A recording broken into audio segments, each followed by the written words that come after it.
যে মন একবার ভেঙে যায় তা হাজার চেষ্টা করলেও জোড়া লাগানো যায় না।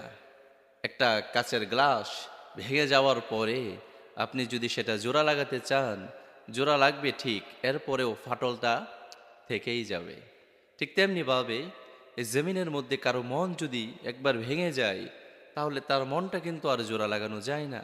যদি উপর দিয়ে মনে হয় যে তার মনটা জোড়া লেগে গিয়েছে, তার মন আগের মতো হয়ে গিয়েছে, না, সত্যিকার অর্থে কাচের গ্লাস জোড়া লাগানোর পরেও যেরকমভাবে একটা স্পট থেকে যায়, ঠিক তেমনিভাবে কারো মনের মধ্যে যখন আপনি আঘাত করেন, ঠিক তেমনিভাবে তার মনের মধ্যে একটি স্পট পড়ে যায় আপনার প্রতি।